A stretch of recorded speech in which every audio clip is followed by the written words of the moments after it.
Today I'm going to talk about the multiple bounce roll, also called the buzz roll, or the closed roll, or the press roll. Some people call it the orchestral roll. This is pretty much the way that the snare drum gets sustained. Drums normally are very short, right? You hit it and it's gone. Sometimes we'll do double stroke rolls or single stroke rolls, and that will make the sound last longer, but it's still very articulated, right? The buzz roll, on the other hand, the goal with the buzz roll is that you end up with a smooth sound. Bzzz, okay?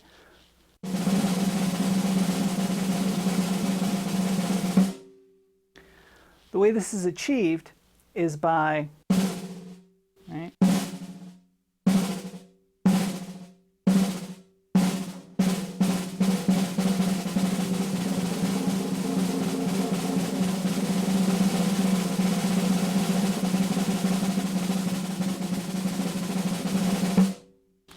playing a note and letting the stick bounce for pretty much as long as it can, getting that nice buzz sound, right?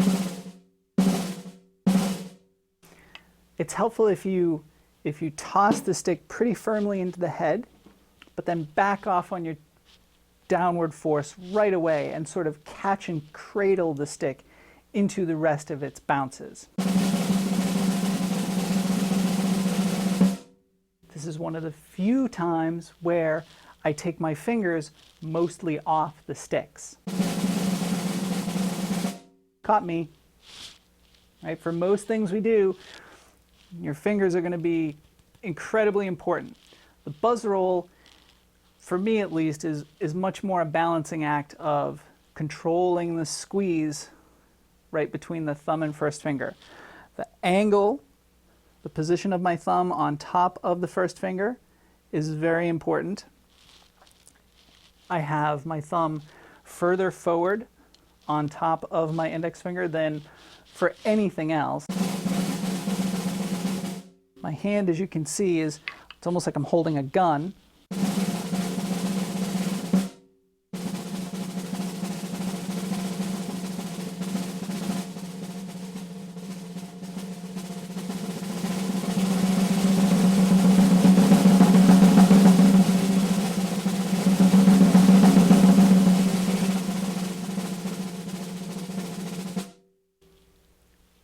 What you're going for is as smooth a sound as you can. You want the snare drum to just sound like a million drummers were sort of playing simultaneously on this lovely trampoline that is the drum head, and making the drum just resonate continuously.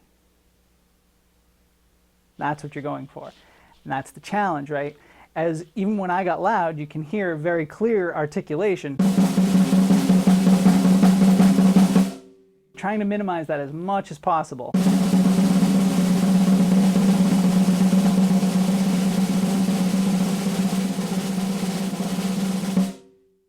Sometimes it helps if you play at the edge of the drum.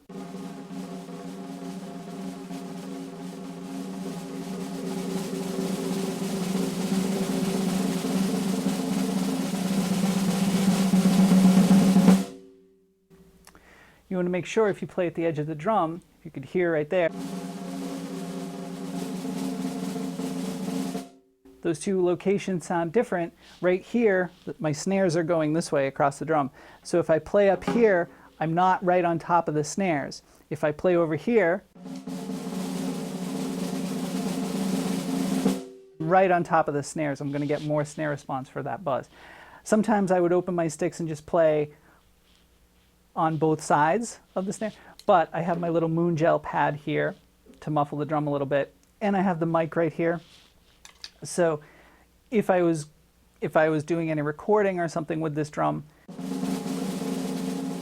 and I needed to play at the edge, I would play a little bit further away from the mic probably, and definitely not right on the moon gel, right? So that's the buzz roll. Just try and make the snare drum sustain and sound as smooth as you can.